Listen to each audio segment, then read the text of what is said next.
Happy holidays, Feisty listeners. It's Sarah Gross here, founder and CEO of Feisty Media, and I want to personally wish all of you a happy holidays, and most importantly, thank you for tuning in to one or more of our Feisty podcasts this year.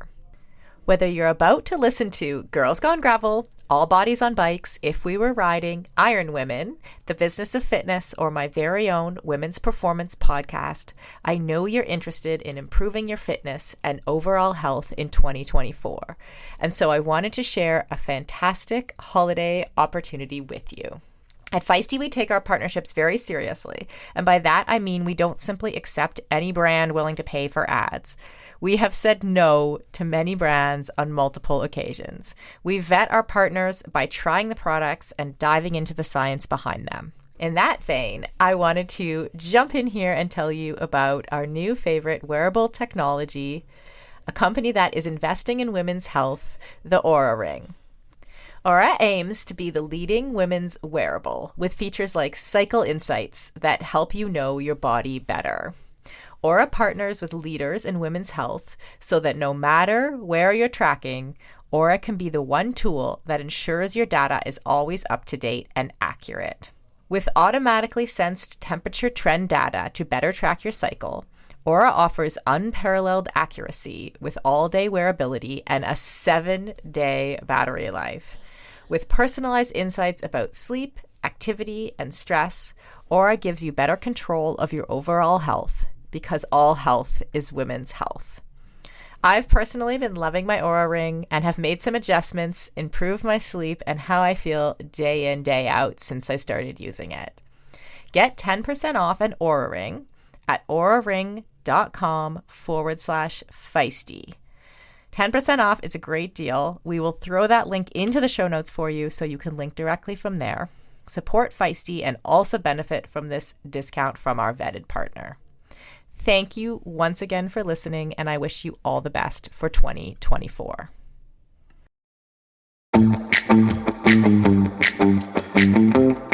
Welcome to All Bodies on Bikes, the podcast, where all bodies are good bodies, all bikes are good bikes, and all rides should be celebrated.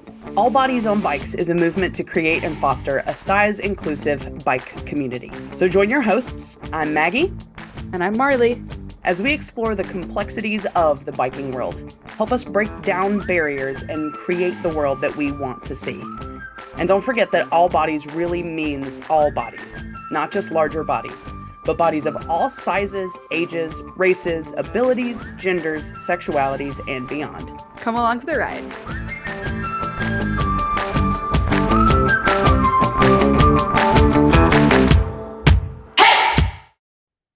Hi, friends. This is Marley Blonsky, one of your hosts of the podcast. And before today's episode, I just have something short to say to all of you. We were contacted by a listener who made an incredibly valid point. And it's just something that I want to talk about before we get into today's episode. In our introduction episode, we asked that you call us in, that we talk about the hard things, and when we mess up, that you take us to task. And one of our dear listeners did just that. And for that, I am super, super grateful. This person wrote to us and said in our last episode, we used some exclusionary language, especially to transgender and non-binary folks.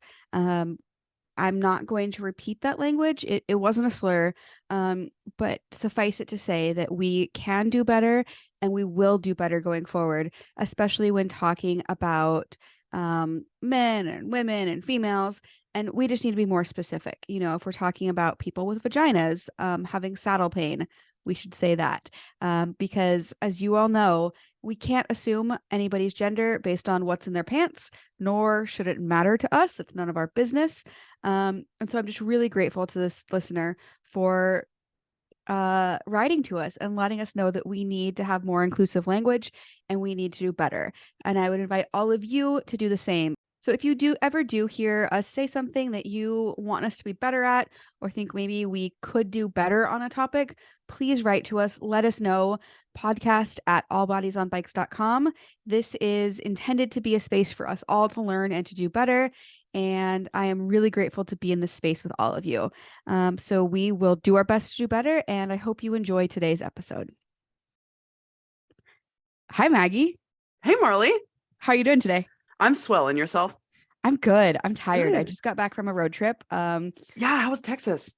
It was good. I drove to Austin. I didn't realize it was 9 hours each way. So I might have spent more time driving than I did on the ground, Yeah.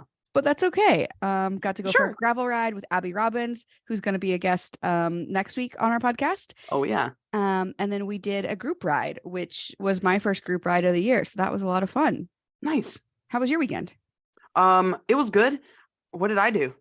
I went and saw my best friends in the whole wide world last night and like had set aside time. I was going to get there at 5. I was going to leave at like 8. They put the kids down, I think around 8, and I finally left their house at 11:30. Oh my gosh. Those are the best visits when you can It just was like so awesome. be fully present and you lose track of time. Yep. Well, let's talk about our guest for today. Let's do it. Who do we have on today? We have on just a really spectacular human person. Her name is Yasmin Boakye. She is a Ghanaian-American cyclist, triathlete, and all-around badass from the Maryland suburbs of DC.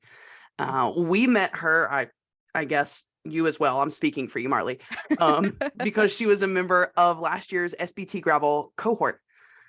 And she fell in love with gravel cycling through that and has since raced the DC area group Melanin Base Miles. She's ridden with them and ridden from New York to DC as a member of the second annual 1928 Legacy Tour. She's currently a member of the Grit USA Multisport Development Team. She's doing just a little bit of everything, just all the stuff. And she loves vegan pastries, Samoyeds, and creating space for greater inclusion and equity in the amateur sporting world. Dang. Welcome to the show, Yasmin. Woo! Thank you. I'm so excited to be here. That was like the best introduction ever. Well, you wrote it, so Exactly. Great minds. Great minds. But Maggie's voice reading aloud just brought everything to life. I feel so special. Right? I want Maggie to narrate my life. Oh my God. And there goes Marley. We don't know what she's doing. Oh man, I feel a TikTok series coming on. Oh my gosh, yes, please. Just me narrating things. Yes, definitely. Well, Yasmin, you've got so many awesome things going on, and I'm looking at your bio, and there's like a couple things that just pop out to me immediately that I want to ask about. First of all, happy Black History Month. Thank you. It is a great month to be a Black person in America. It is. I'm obviously not a Black person, but to hear stories, to learn history. I just started watching the 1619 Project, and I'm just like having my mind blown. And I wish that we were having so many more of these conversations. So really grateful to you for taking time out to talk with us. And can you tell us a little bit about the 1928 Legacy Tour? Oh my This gosh. wasn't on the question list, but I want to know about it. Yeah, it's so funny. So I don't know if you knew this, Marley, but so I was as Maggie mentioned, I was on the SBT Gravel team. And that was it was that very first meeting when we were all like getting to know each other. I don't remember what time of year this was anymore. Time has like flown. It did. But I remember there were, I think like at least 15 or 16 of us on the call. And I was like trying to match like stories to names to faces on Zoom. And I remember Daniela was introducing herself. And she's a fellow cyclist, woman of color she was in the DC area at the time. And so I was like, oh, I need to figure out how to connect with her. Like we're in the same area, we're all over the country. And then she mentioned offhand that she had done this thing called the 1928 Legacy Tour the year before. And it was a ride from New York to DC, honoring the story of 5 Black women who did that ride in 1928. And so I have to admit at that moment, everyone else was still introducing themselves, but I was like on Google, like, wait, what is this tour? This is amazing. Like who put this together? And there's a local woman in the DC area named Keisha Robertson, and she basically researched the history of this tour that these women did over 3 days. There were 5 of them, they were friends, and they just decided like for the joy of riding that they wanted to ride from New York to DC.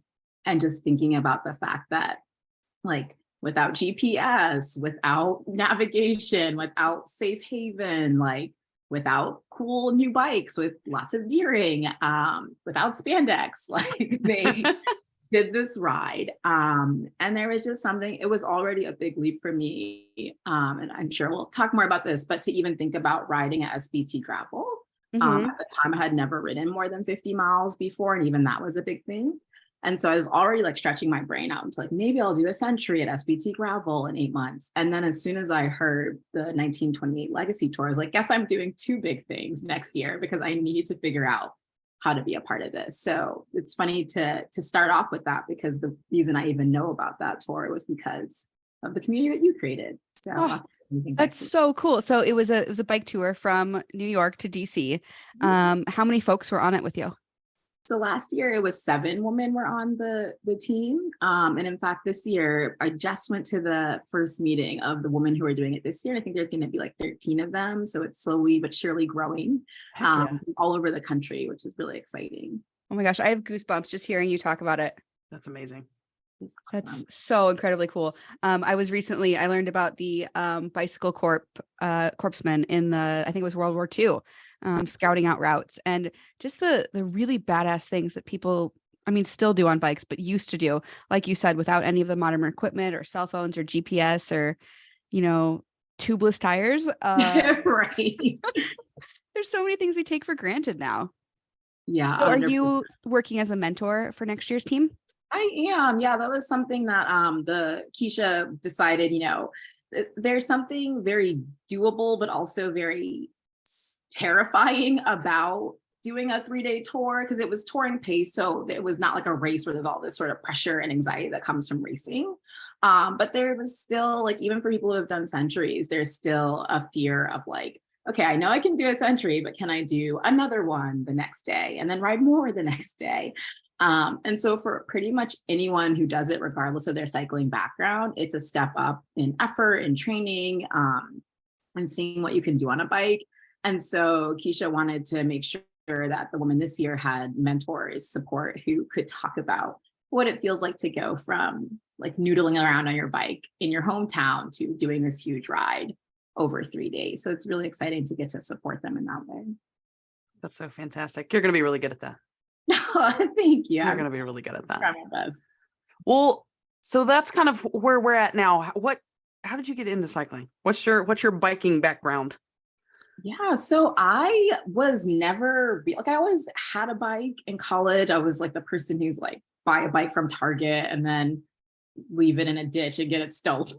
And like, sure. I was like had bikes around, but was never very serious. Never even knew, to be honest. I'm sure many people are like this. Besides Tour de France, I never knew there was anything else besides casual riding and then like professional riding. Yeah.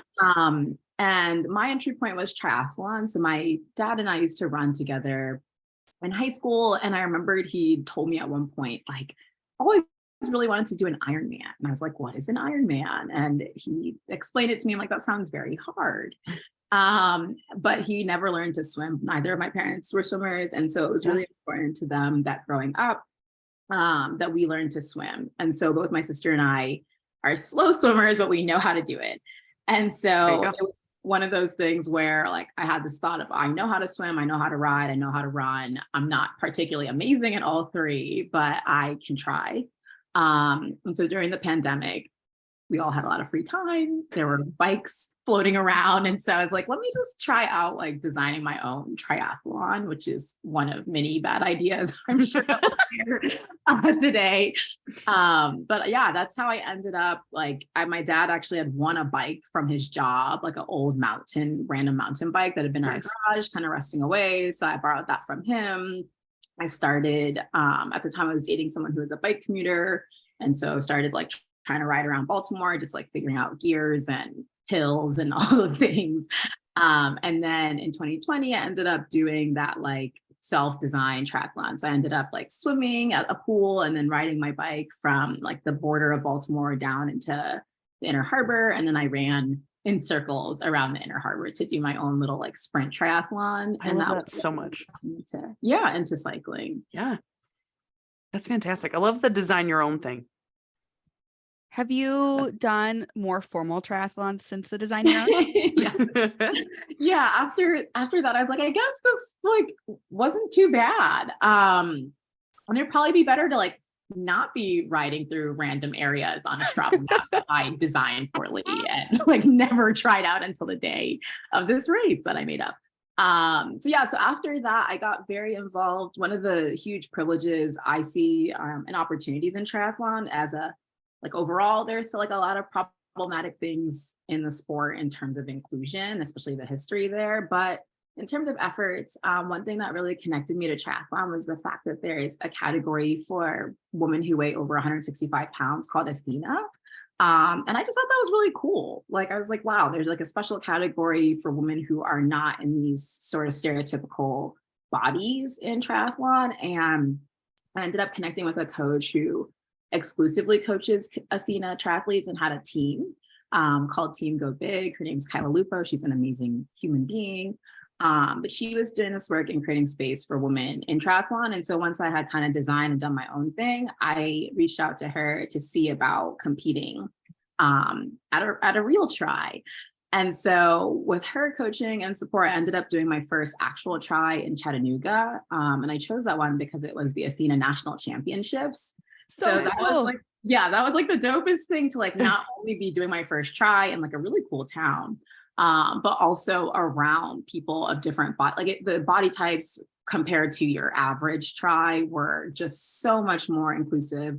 And not just the fact that it was our national championship meant that we got to race first. And so we were the first ones in the water, and like, there's so much support and you're crossing the finish line, and my coach was there. So it was such an amazing, like, I wish that for every person in tries that they would have their first one be super inclusive, because many of them are not.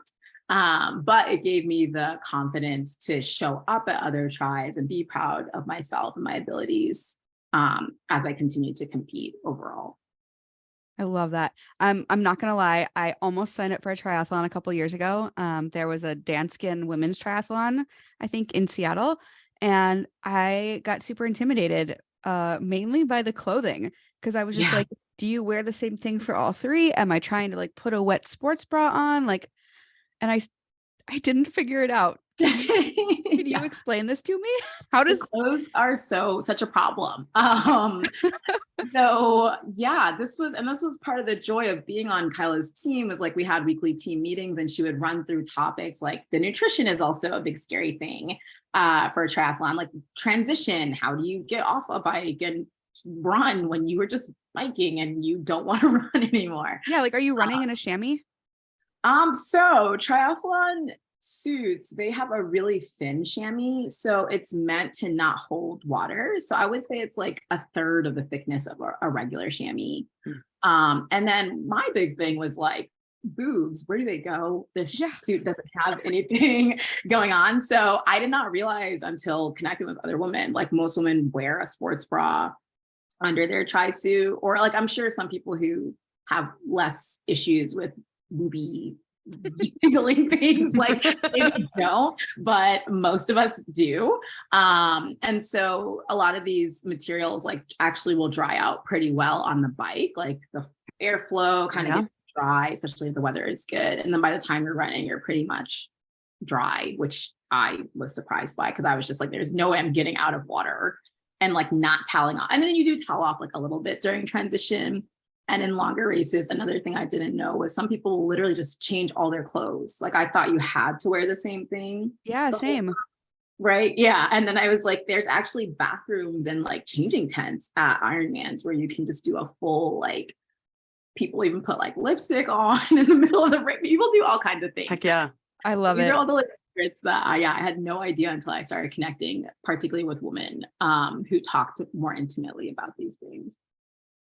I think similarly, kind of on the gravel side, like our steamboat meetings last year, it's one of those things where if you've never done a long distance event of any type, you don't even know what questions to ask. Yes.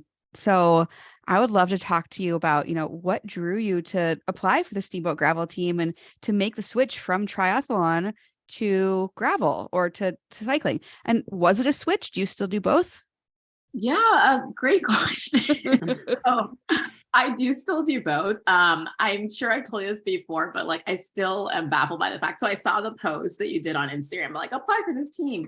I did not even know what gravel meant. Like, I didn't know, like, I'm from Maryland, from the suburbs. I've always lived in cities for the most part. So I didn't even know gravel roads were a thing. I didn't know what a farm road was. I just was like, oh my God, all bodies on bikes. That's all my brain could respond to. And I was like, SBT Gravel, whatever that means. Like, I want to ride with these people. So I remember recording the video. I was just like, yeah, I think you had asked, like, do you have a gravel bike? I was like, no, but like, I'll find a bike. I know how to find bikes. Like, I'll figure it out. Best thing about it was the time frame, because I think we applied in like either October or November, and it wasn't until August. So my brain instantly went to like, we've got tons of time to figure this shit out. Like, we're just gonna go for it. So when I got on the team, when I was like, okay, I need to figure out what is gravel, where do I ride this gravel? What kind of bike can I use to get on gravel? Like, it was like, okay, this is time to determine what this actually means. And that's kind of, funnily enough, what led me to Melanin Base Miles, because I was like, I'm gonna have to find some gravel in this area. And being in a city, I'm sure y'all can identify this in different types of ways, but like, if you're in a city, you probably have to go somewhere else to go find gravel. And that's really intimidating. And one of the things that Melanin Base Miles works to rectify is the fact that if you're going to like certain parts of Virginia or certain parts of Maryland, you don't want to go by yourself and ride these maybe private, maybe restricted farm roads, be out there with like no technology and not know what you're doing and ride, road riding has its own issues of safety, but I think sometimes with gravel, there's what I've noticed now that I've gotten more into it, is there tends to be an assumption like gravel is just the safer thing. It's so much easier. It's so much better. And it is fun, but you want to feel, especially as a person of color, you want to feel like you're safe when you're going to places where historically people of color have not been invited to. So that was, a long story about how I got into gravel, but it's been a joy to figure out what it is and to enjoy the process of getting to know like the local gravel scene in now Maryland and Northern Virginia. So there is a gravel scene. You can get to some. Do you have to drive a ways? Yeah, it's a ways. So with Melanin Base Miles, most of those folks are based in either Richmond or DC. And so we would go to Loudoun County, which is very well known for their awesome gravel. That would take about, depending on where you're coming from, like 45 minutes to an hour and a half. We would be traveling just to ride. So it would really turn into like an all-day event. There's no gravel within cycling, you have to cycle like 30, 40 miles to just get to a trail. So that's enough of a ride on its own. Oh my gosh, yeah. I'm like, I want to come back from that. It does not sound fun at all. I want to go back just a couple minutes and really acknowledge what you said about, a lot of folks just off the bat say, oh, gravel's safer because there's no cars. And I'm guilty of that myself. And it really is coming from a place of privilege where I'm not questioned when I'm out there, or I don't question my inherent safety. I do sometimes, because sometimes I present as queer or more queer than others or whatever it might be. But that's a really valid point. And I think we should all just take it in and realize that, your experience on gravel is not the same as somebody else's. And just keeping that in mind when you maybe invite friends to go for a ride, are they going to feel safe there? Yeah, that's huge. I think I've gone on some rides with at this point, I have expanded my cycling community. It's very diverse. I really enjoy the folks that I ride with. But there are some folks who are a little bit more willing maybe to take a risk, right? When a sign says this is private farmland. I personally don't want to be caught on someone's land that I don't know who they, and that's not something that I know there's people who have varying degrees of fear, regardless of what your identity is, because of whatever past experiences you've had. But I would just say that, especially thinking about private land, the fact that you're on a bike, the fact that the service might not be good, those are all components of what makes someone feel safe or less safe on a bike. And so I think, especially as gravel is working to be more expansive and inclusive, I would just be interested to keep seeing narratives around what is the larger community doing to make sure everyone who shows up on those rides feels safe and protected and confident when they're out there. Definitely. And you talked a little bit about Melanin Base Miles, but can we back up?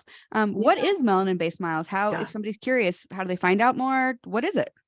Yeah, so Melanin Base Miles is amazing. There's a woman named Sheila who's based in the DC area. She founded this group to basically break barriers when it came to gravel. She got into it. I think it started in 2020 or maybe 2019, and wanted to open up that space for cyclists to identify as people of color to be able to go to different events and rides and feel comfortable. And so last year I applied to be on their scholarship program, which basically provided entry into a local gravel race here on the East Coast. And then they did these wonderful training rides where they also taught us like, what is gravel? How do you ride? Like, again, I did not know phrases like off camber. I honestly still don't really for real know what that means.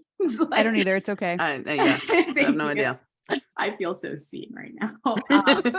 But these are things like, even when you would listen to a beginner podcast of like, you know, oh, we're just going to talk casually about bikes. I've just found that the like getting from 0 to 1 with bikes is really hard. Like even just trying to get people to explain to me like how to change my gears or like how to descend better. There's just a barrier at times and sometimes I don't know what can be done to cross that or to make things a little bit more beginner friendly. But they really helped me in terms of like people on the group ride actually giving me tips and advice from a place of positivity. And I think that's what I love about it the most, is it's a group of people that have sort of defined the safe space on a bike for you to be a true beginner and to be honest about what's hard for you, which can be very different than a group ride where you're the new person and you're trying to figure out the vibes and people are commenting, but maybe not from a place of like teaching, more of a place of mansplaining.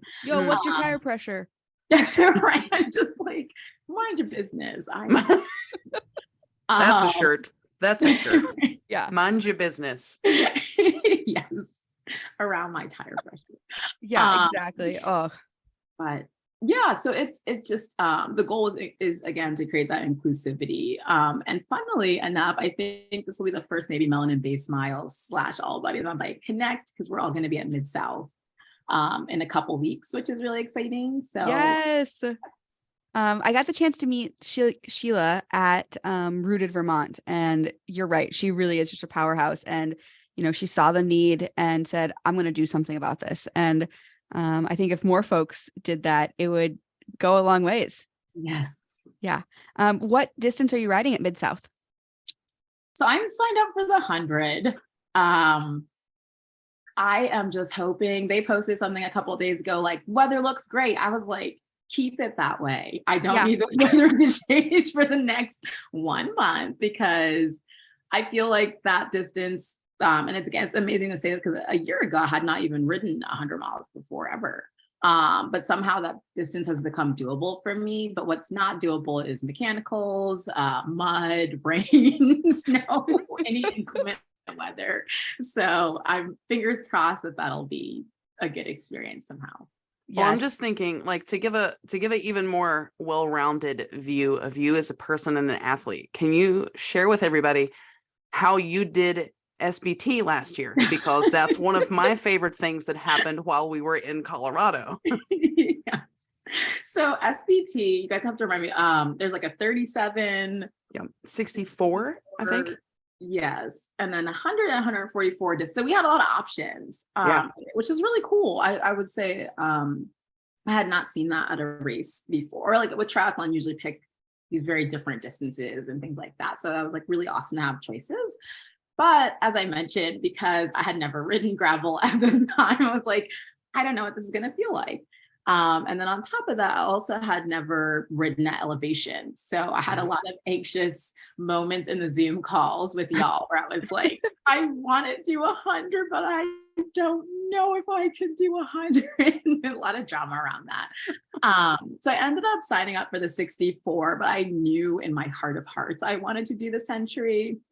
And so there was the way they design the courses is also really cool because they all kind of loop together in different ways.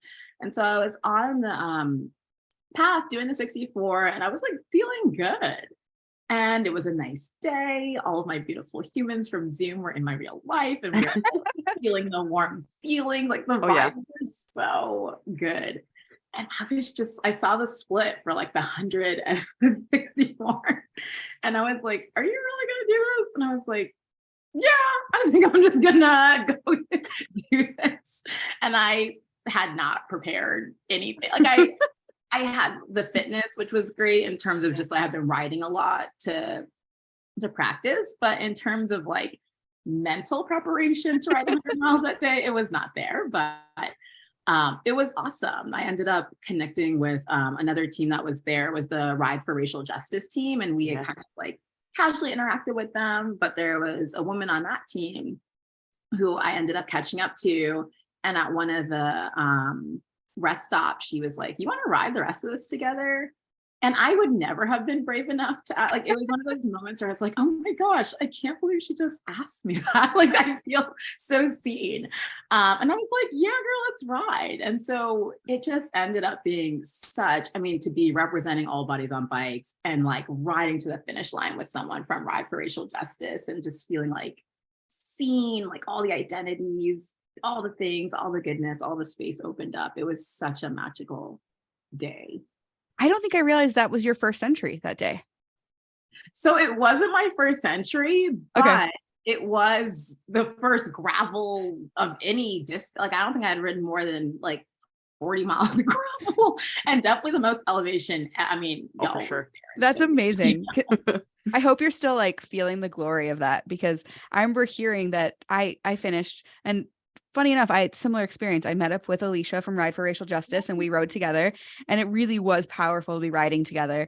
But I remember coming across and somebody told me, yeah, Yasmin, I think is doing the 100. I was like, what? And then you came in very shortly after I did, because I had a hell of a day out there. Yes. And I just remember seeing that smile on your face. Like, I was like, yeah, she deserves to be proud. That's so awesome. It felt so good. It was definitely one of those moments where like you really learn. I think that's something we talked about all year together, but like how to check in with your body. And I would say, even though I have been doing all these like, you know, sports, triathlon, I had really always had a very fraught relationship with that idea of like, check in with yourself, see how you feel. It was always like power to the finish line, get this done, like very negative patriarchal concepts of fitness that I'm always trying to undo. And so this was one of those moments where I had to genuinely check in. I'm like, do I want to do the 100 because like, what's the real reason here? And it really was like, my body feels amazing. I feel so well trained. I'm breathing air. I wasn't sure if I was going to be able to breathe up there. So it's like, the air is okay. I'm not lightheaded. Like, I'm good. So that was, I think the biggest thing was just having a genuine moment of true appreciation for like this body that I've worked so hard to like train and fuel and take care of and get enough sleep and hydrate. And it was all coming together in like a really beautiful way. And you weren't even on your own bike. Yeah, I know. Oh goodness. We talked about that a couple weeks ago with Greer, and I think that is probably still one of her favorite stories from Steamboat Gravel, to just be able to relieve the stress, because it was like, oh my God, I just been training all year for this thing, and then my bike didn't show up. What do I do? So just the power of community.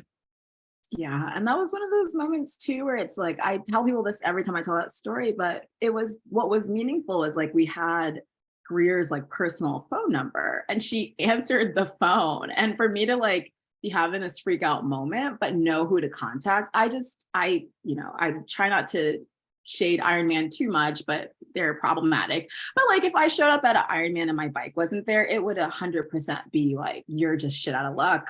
There's 2,000 other people here. Who are you?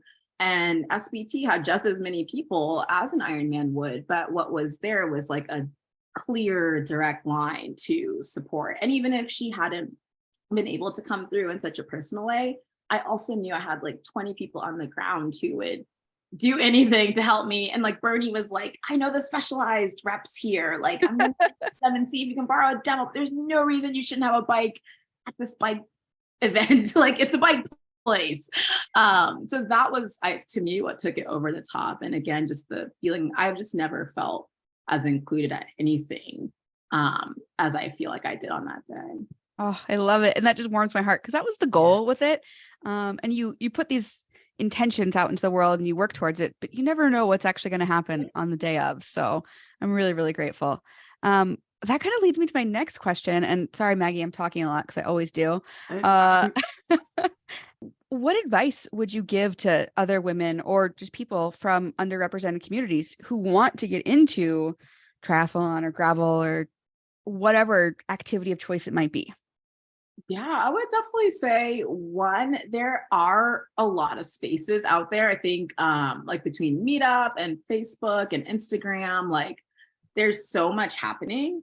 One of the things I would say that I don't think I initially realized is like even Instagram. I always felt like, oh, that person's, has thousands of followers. I can't talk to them. And then I realized like these are just regular people. And even if they don't respond, that's like I have that ability to reach out. That's part of why they're putting themselves out there.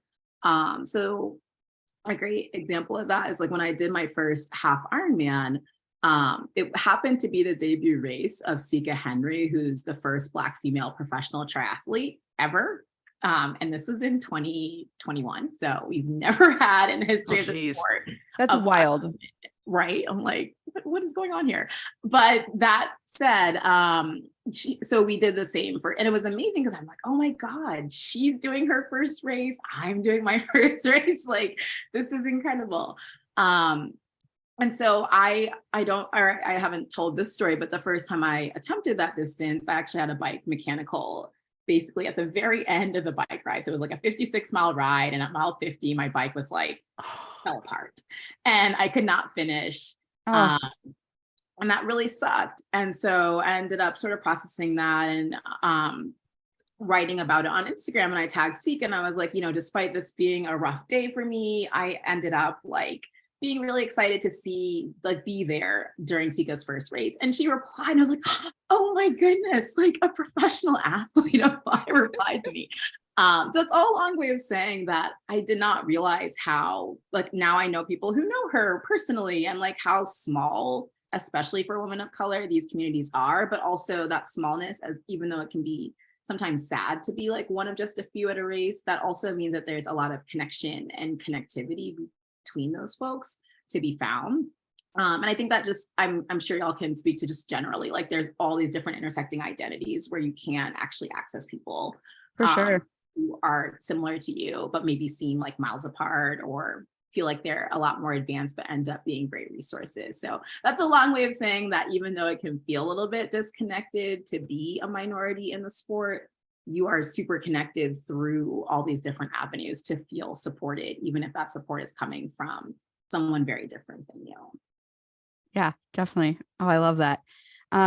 Did Sika have a good result at that triathlon? Do you remember? She also had a run race, so that was another bonding experience. I think I won't like put words in her, but I know she posted about it. And it was just like really, really challenging. And she has an amazing story as well, where she had come back from significant injury to be able to show up at that start line. And so there was, again, just a lot of beauty in seeing like, she's very, very honest about how difficult the journey has been for her in terms of like support and feeling like she's supposed to be there when it comes to lining up, but also feeling the weight of that representation.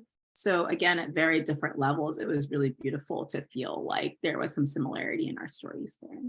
For sure. One of the other podcasts on the Feisty Media Network is a triathlon podcast. And I know all the podcasts are trying to do stuff to honor Black History Month. So I'll have to pass on her name and get her.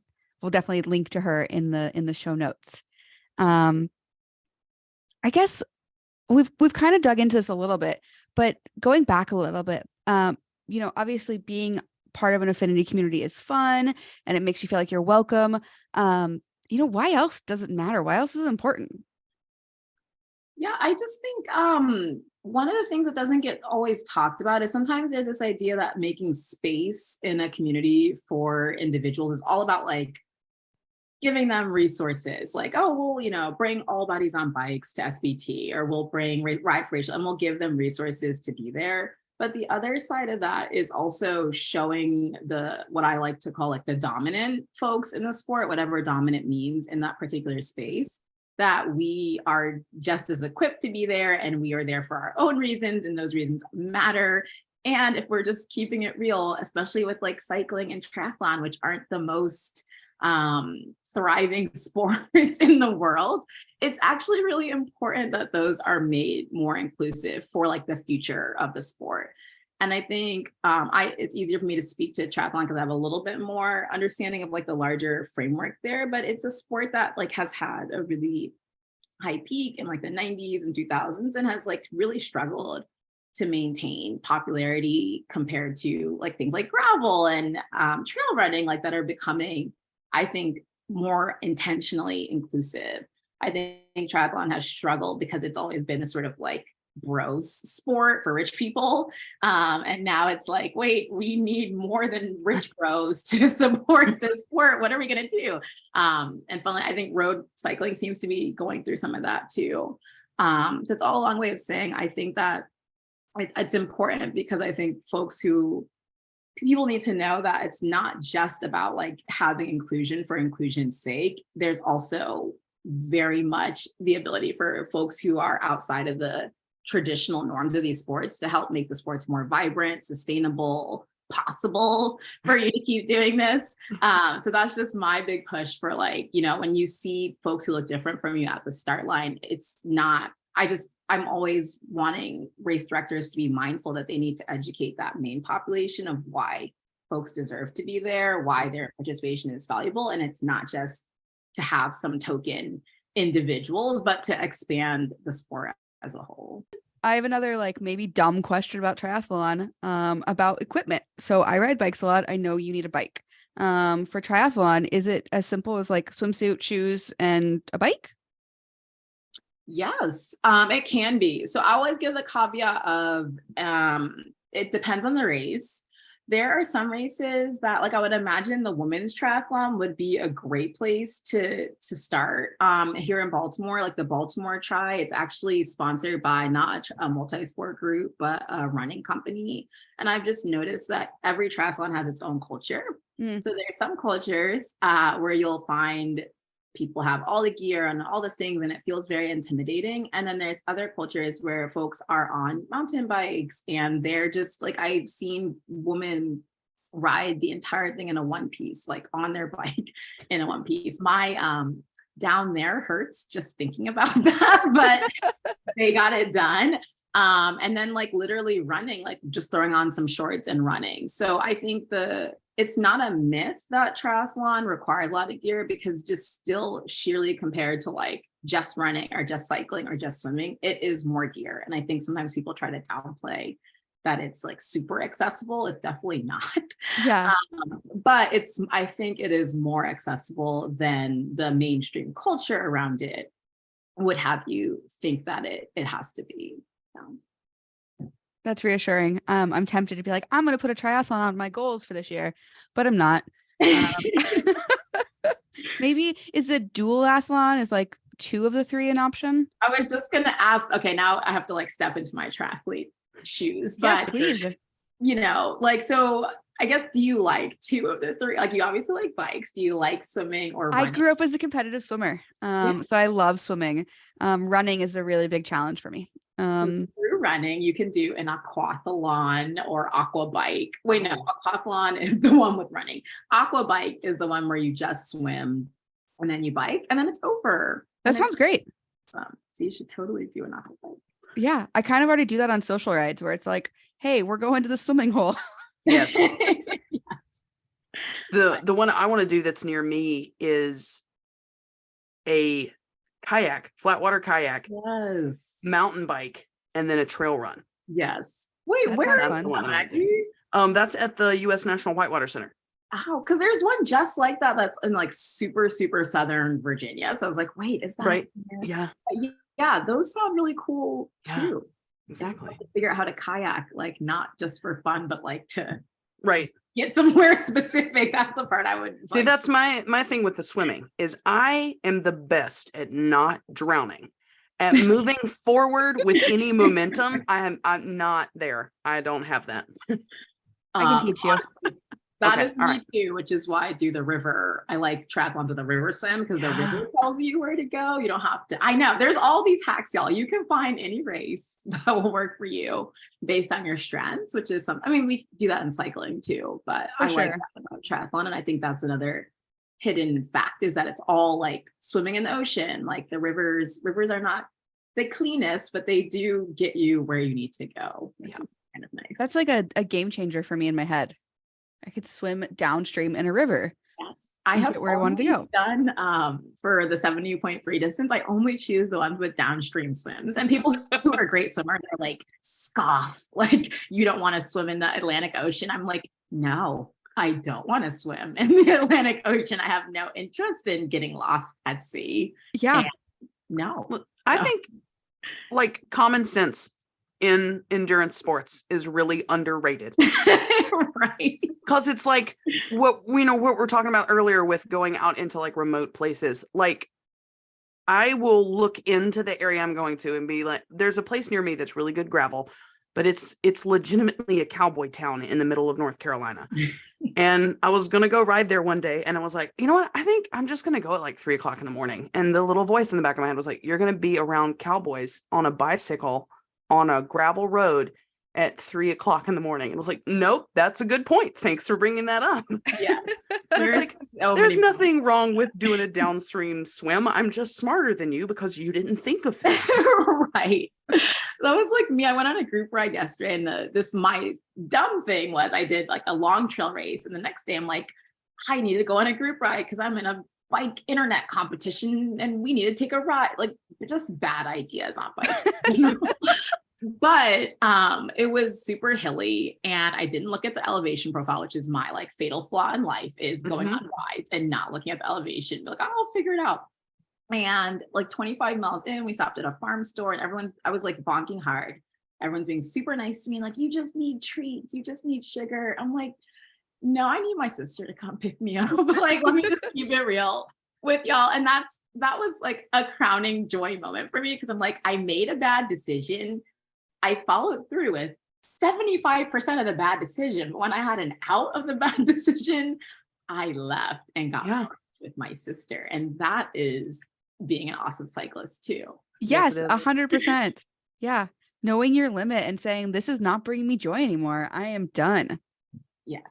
And I think that's something that I've really learned over again, going back to the idea of listening to your body. But I think something that tends to happen, I think, as you ride these longer distances, you're like, oh, wow, I'm so capable of like, I know how to ride 100 miles, or I know how to ride all these miles over a day. But then there's also like, I don't need to prove on every random group ride and every time I'm hanging with dude bros that I can hang. I actually can just be me.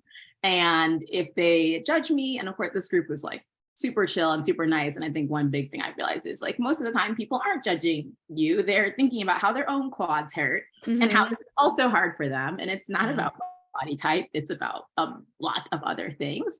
But that's been a joy to just not always feel like every time I show up, I have to have this weight of like, I need to be strong and look a certain way and conquer the hills, that I can just be myself. And it's important for me to be comfortable being all varieties of myself, even as someone who has done these super hard things.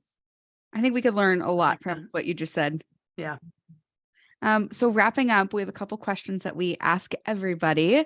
The one that I like to ask is, what does your dream day on a bike look like?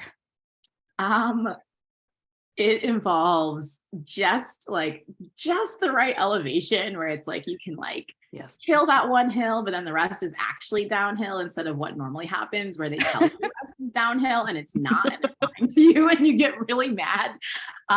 So there's, again, just enough challenge, mostly downhill. If we have to get chased by dogs, they are Samoyeds and they are very friendly and floofy, and you like cuddle them. There's a whole pack of them. And then you like round a corner and there's a vegan bakery and it's like wafting amazing smells, and they have like gluten-free and nut-free options, so everyone is happy on the ride. And then maybe there's a swimming hole. I have not tried that, Marley, but like, oh, you gotta maybe come to Arkansas. I need to. I'm coming. I will be there. Like, are you coming for the Gone Graveling Festival? No, I have some other bike thing on that same weekend, but I'm setting the intention that I will come visit. Awesome. Here. And you too, Maggie. I'm gonna come see you in North Heck Carolina. yeah. We have good swimming holes as well. I need to figure it out because we do not have good swimming holes in Maryland. Maybe somewhere further from here, but in Baltimore, I'm like, ooh, toxic. Yeah. Are there good public pools that you could ride to? There is, it's funny, there is one, but there's a bunch of like secret codes that you need to figure out. Yeah, I know. There's problematic histories here. But yeah, I'm going to figure it out this year how to get into that pool. But there is like a state park that has a really nice shoreline. So to give Baltimore some credit, it is a great place to ride. I don't want to like seem like I love living here. I love running and riding here, but bodies of water are very questionable, and it's good to know where that water is coming from. That is so true. Another good bet is just like find a random sprinkler that's on and run through it. I haven't done that. You haven't done it I ever? had the sprinklers turned on me on a ride. Oh my God. I had stopped to make a freaking Instagram post. This was during my fundraiser that I do every year. And so I had my phone out. The dude was less than 10 feet behind me. I was standing on top of one of the sprinklers, and he turned them on to test them. He was like, you couldn't just be like, hey, take one step to your left. You could be like, hey, I'm about to test the sprinklers. Nope, not at all. Oh, That's I hope great. you Thanks, got buddy. that recorded on your I cut right because when I stopped talking, I was like, what does that sound? Oh, okay. Oh. On like one of the first gravel races I did, it was like 100 degrees. I was supposed to be a 40-mile race, and I was like, so I'll be dropping down to the 20s because this is not necessary. I don't need to ride all these miles. But there was this terrible like 20% grade hill. I know. Now I'm like, why do we do this? I know. But at the top of the hill, there was a girl, and she had a super soaker, and she's like, do you want me to spray you? And I was like, yes, spray me. I need this so bad. So that's like the best water soaking memory I have of being on a bike, and very much needing to be hydrated with something more than the water in my bottle. That sounds amazing. I have a real quick follow-up on your dream day. I always forget that you're vegan because you're one of the few vegans who doesn't like, I'm vegan. And I'm probably going to piss people off with that. But what's your favorite snack to take on a ride? Yeah, I love Untapped Maple. They do like stroop waffles, and like before I was vegan, I love stroop waffles. And I love like warming them on my coffee and have these like, very romantic relationships with stroop waffles. And so when I found out they weren't vegan, I was like, oh, like another thing like stolen from my grasp. So I remember I was at a bike shop, and they had these like little stroop waffle things, and I just get in the habit of like, let me just see if this is vegan so I can be like disappointed that it's not vegan. Sure. Yes. Yes, I know. Yes, sad. Oh, bummer. No, I sport it. I picked it up, and I was like, wait, this is vegan. Oh my God. Started crying, and tears came down my face. But yeah, those are my favorite by far for good ride fuel. We should make Ted King listen to this and send you some vegan stroop waffles. Sure, yes. Untapped. Eat all of them, literally. Yes. all of them. And then Maggie has a really fun last question. Yeah, you are all the things. You do all the things. We've discussed that multiple times throughout the duration of this podcast. What is one thing you wish you got to talk about more, the more people asked you about? I think one thing I wish more people talked about or asked about was like intergenerational connection in cycling. And then thinking about this because of the Legacy Tour, and one of the greatest like beauties there was the fact that there was a woman on the tour who's like by far the strongest cyclist of all, like crushed us in so many ways.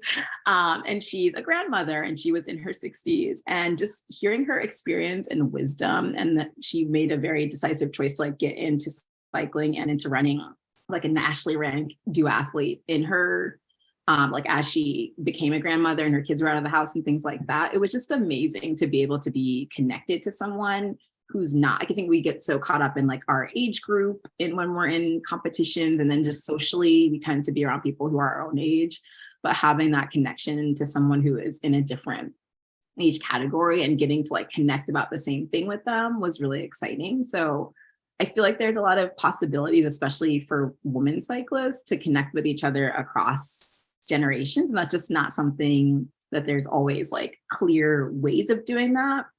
Like even in Baltimore, when I think of like the different cycling groups, like the team that I'm on now is very much like we're all in our 30s pretty much. Right. And then I see teams out there and they're women and they're like clearly in a different generation. And so that's something that I've just been thinking about, or what are some like more direct ways to share that experience and create connections across those differences. Yeah. Oh, you've got my mind thinking now. Yeah. Well, I know that's part of like All Bodies on Bikes, like that's also a space for that. And I think It is not always maybe the primary way that we're thinking about connection, but it's very much there. Like we're all in the space. So. Yeah, definitely. And because cycling, I mean, moving your body at any age feels good. But as you know, your knees start to wear out or whatever, cycling is friendly to all ages. And then, you know, if you need to, you can get or if you want to, you can get an e-bike or a tricycle or a recumbent. There's a lot of adaptation. Is that the word? Adaptations? I think so. Yeah. Changes you can make. But yeah, I think that would be a really fun thing to maybe focus on, is older cyclists or older women in general. Because yes, you're right. There's so much wisdom to be learned. And we all think we're the first one to be heartbroken or left behind or dealing with XYZ. Nope. Generations have been going through this before us. Turns out. Yeah. Well, Yasmin, it has been such a delight to have you on. We will put your links to your social media, if you're okay with that, in the show notes, along with some information about the Legacy Tour, some information about the Athena category, which you introduced us to, and then also Melanin Base Miles. Where else can we find you this year? Oh my gosh. So I'll be at Mid-South. Super excited about that. I'll be in Iceland. So if anyone's doing the West Fjords way So and excited. planning to suffer with me, that'll be my big suffer fest of the year. And then I'm back at SBT Gravel with y'all again. Ooh, yay. Oh, that's so exciting too. So go triathlon, but go gravel more this year. And if people want to catch up with you on social media, where can they find you? Yeah, so I'm at Yasmin the Amazing, the like Megan Thee Stallion, my inspiration. Of course. Yes. And then I'm also the Curvy Afro Vegan for vegan noms. I do try to keep my vegan identity muted and stuff. So I appreciate that. Like whenever I go on dates, people are like, I didn't realize you're a vegan. I'm like, that's kind of like the appeal is like, I'm like a sexy secret vegan. Yes. Sexy secret vegan. That's the other shirt from this episode. I know, like, where is this idea coming from? But yeah, that's where I am. And I'm super friendly, super open, super chill. So if people want to reach out about anything big or small, I'm like so happy to be supportive to anyone doing anything adventurous. Wonderful. Well, thank you again. And we'll be in touch soon. Sounds good. Thanks, y'all. Thank you. This is an All Bodies on Bikes podcast powered by Feisty Media. The show is produced by Maggie and Marley and edited by the team at Feisty Media. Thanks for listening.